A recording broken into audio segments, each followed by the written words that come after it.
नमस्कार. आपण ऐकताय आणि पाहताय आपले अण्णा हे युट्यूब चॅनल. मी गणेश तुकाराम शिंदे आपणा सर्वांचं आपले अण्णा या युट्यूब चॅनलवर स्वागत करत आहे. काल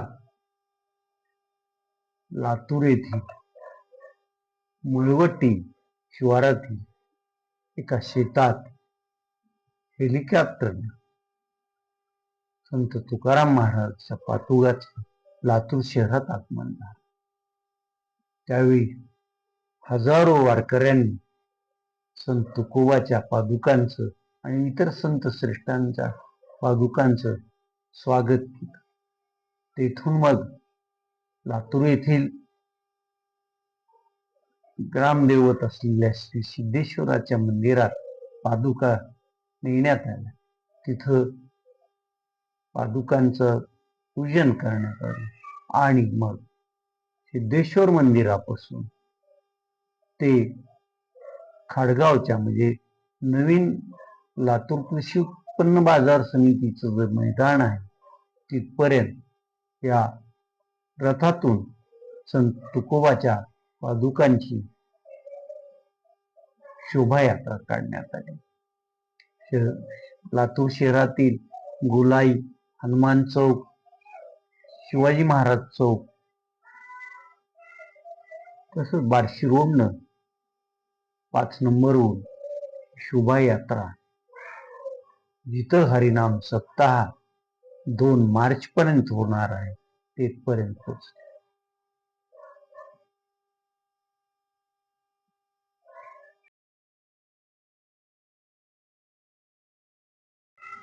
या हरिनाम सप्ताहाच्या निमित्तानं एक वैशिष्ट्यपूर्ण सप्ताहाचं आयोजन करणाऱ्या वारकरी संप्रदायातील मंडळींनी केलं आहे. तुकोबारायांचे 570वा बीज येत असल्यामुळं 570 तुकाराम नावाच्या व्यक्तींच्या गळ्यात टाळ, भगवा, त्यांच्या हातात भगवे पताके असं नियोजन करण्यात आलेलं होतं. तर तेवढ्याच संख्येच्या जनाबाई, संत जनाबाईच्या नावाच्या साधर्म्य असणाऱ्या जनाबाईंच्या डोक्यावर तुळशी वृंदावन होती. विशेष म्हणजे जिथं हा हरिनाम सप्ताह पार पडतोय ते पटांगण पण 570 एकरच असल्याचं सांगितलं जाते.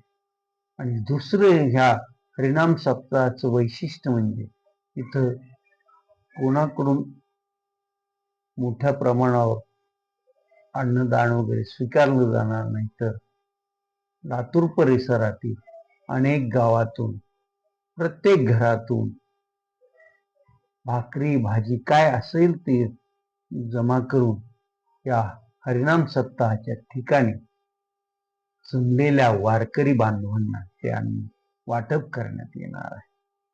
2 मार्चला या हरिनाम सप्ताहाची सांगता होणार आहे. या पादुका ज्या पालखीतून जातात त्या पालखीच्या आगमनाप्रसंगी लातूरचे माजी मंत्री दिलीपराव देशमुख आणि हरिनाम सप्ताहाच्या प्रमुख यांच्या हस्ते पादुकाचं पूजन करण्यात आलं होतं आणि त्यांच्याच हस्ते हरिनाम सप्ताहाच्या झेंड्याचं ध्वजारोहण पण करण्यात आलं. हा हरिनाम सप्ताह कालपासून येत्या 2 मार्च पर्यंत खाडगाव गावच्या परिसरातील लातूर कृषी उत्पन्न बाजार समितीच्या नवीन पटांगणाच्या ठिकाणी होणार आहे. काल तर वारकऱ्यांची जणू मांदियाळी दिसून येत होती. त्यामुळं लातूर शहरातील वाहतूक ही काही तास विस्कळीत झाली होती. त्या हरिनाम सप्ताहाच्या पूर्ण आठवडाभर मराठवाड्यातून इतर भागातून पण वारकरी बांधव जे संत तुकोबारायाचे चाहते आहेत ते दर्शनाला येतच राहतील. त्यामुळं हा आठवडाभर लातूर गजबजलेलं असत तेवढंच.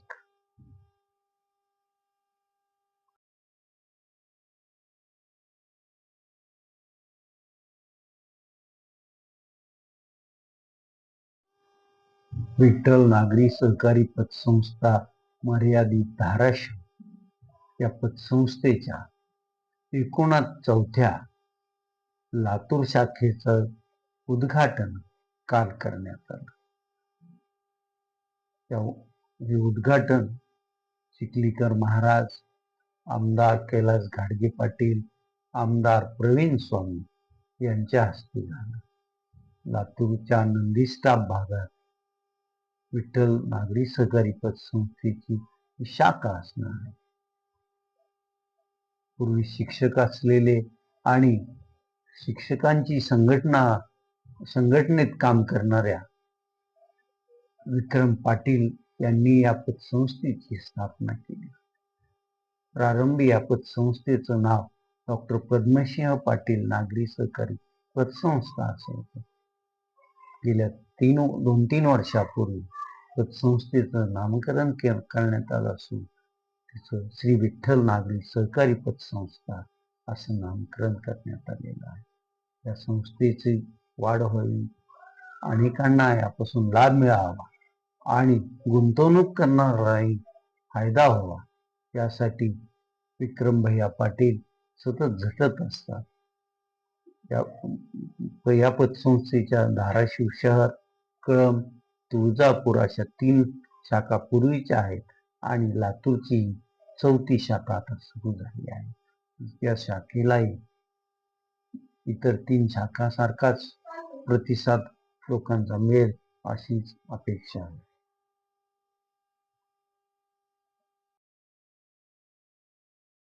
काल लातूरला महापारेषणच्या परीक्षेसाठी निघालेली अक्षया चव्हाण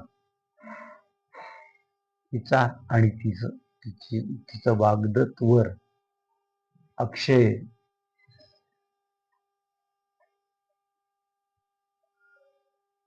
याचा भल्या पहाटे सोलापूर धुळे महामार्गावर येरमाळा नजीक असलेल्या रत्नापूर पाटी येथे एडशी टोल प्लाझाचा जी कमान आहे त्या कमानीवर कार आदळून दुर्दैवी अंत झाला आहे.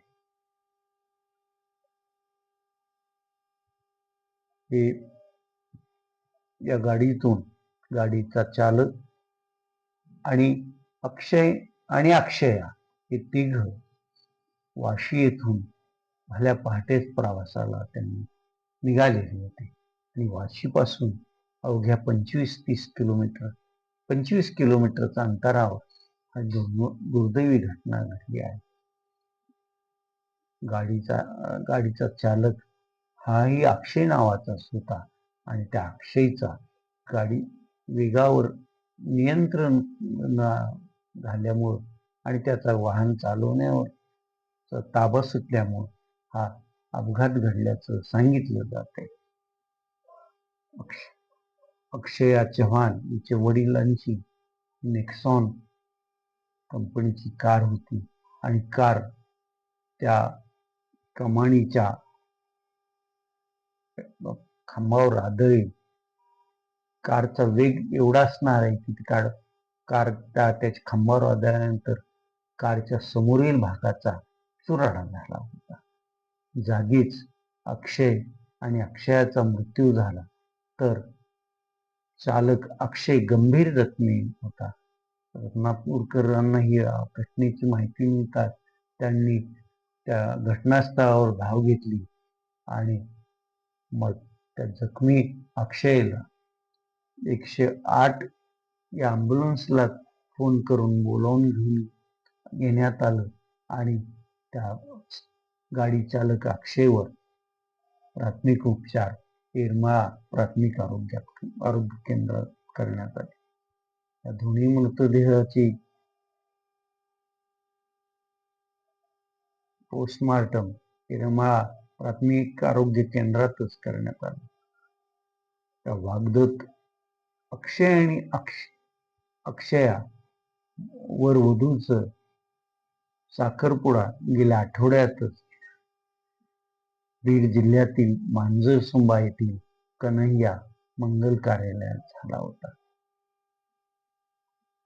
अक्षया ही मूळची विजोरा गावची राहणारी, परंतु तिचं कुटुंब वाशी येथेच स्थायिक झालेलं आहे. तर अक्षय हा पाऱ्याचा मूळचा राहणारा असून त्या दोघांचा विवाह जमला होता, साखरपुडा झाला होता, परंतु विवाह होण्याआधी अगोदरच त्या दोघांनी जगाचा निरोप घेतला आहे. आज आता आपण इथंच थांबूया. तुम्ही आपल्यांना हे यूट्यूब चॅनल सबस्क्राईब करा, लाईक करा आणि कमेंट्स पण नोंदवा. धन्यवाद.